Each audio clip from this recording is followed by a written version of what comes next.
now is former Republican Congressman and CNN senior political commentator Adam Kinzinger. He also served, of course, on the January 6th Congressional Committee. What did you think of Hunter Biden today?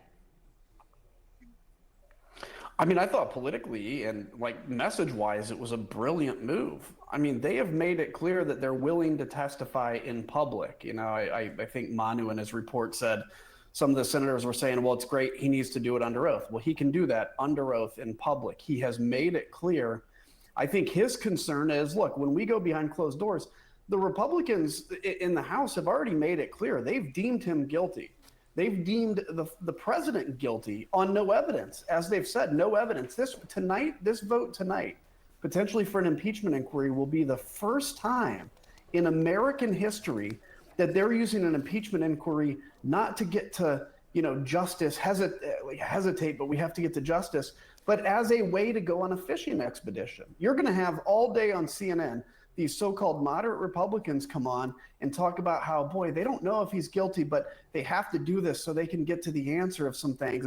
This is the first time in history that will happen. And a lot of them are going to take that approach because they want to satisfy the MAGA base at the moment and vote for the impeachment inquiry while trying to look reasonable and truly like, oh, we're all for justice. This is, look, if you have evidence of the president having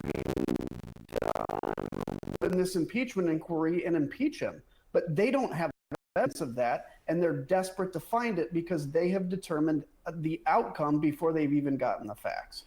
So a couple things on that. We've heard Republicans speak out after Hunter Biden made his comments. They're not happy. They're not going to stop their investigation, as we know.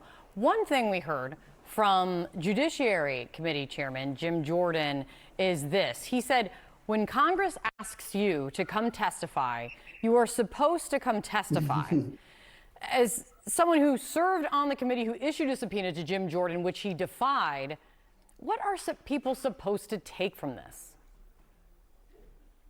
Well, they're supposed to take that Jim Jordan is an absolute hypocrite. Jim Jordan, in front of the Rules Committee, when we were talking about holding Steve Bannon or somebody in contempt, he said in front of the Rules Committee that the Department of Justice and the FBI should be the ones investigating Donald Trump, and that would be their role. Now, of course, he's against the Department of Justice and the FBI investigating Donald Trump.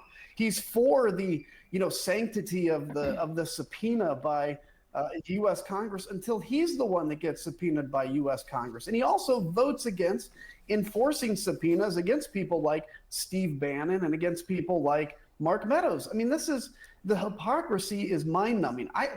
I am less concerned with what people's view is on positions and what their idea is on policy, as much as I am with there is just open and blatant and unashamed hypocrisy where it's all about winning, it's all about power, and truth and justice really has no role in what they're doing. If you have evidence that Joe Biden, not Hunter Biden, but that Joe Biden broke the law, bring it forward, and if it's impeachable, impeach him. But you don't have that evidence. So you go on a fishing expedition, and all of a sudden you raise the flame of justice in Congress like you're so concerned with the congressional subpoena when you were the one that ignored it the whole time.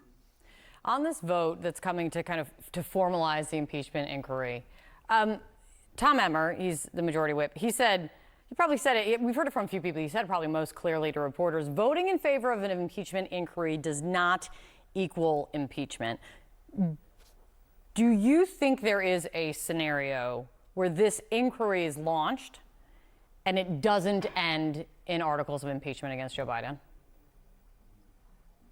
Look, if I was in Vegas betting, I would put all of my money on no matter what, this ends in impeachment. And I said this at the beginning of the year. Keep in mind, Marjorie Taylor Greene, who's now the de facto head of the GOP, introduced articles of impeachment on Joe Biden his first day in office before anything was even accused or known.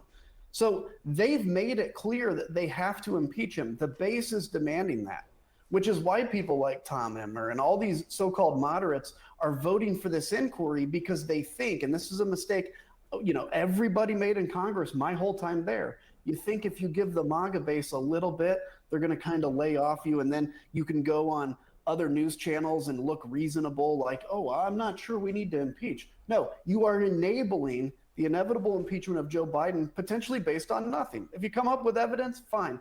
But right now, you don't have that evidence, and you're going to move forward with impeachment. Have no doubt, an impeachment inquiry is the beginning of impeachment. It's not just some, desire to get to the truth.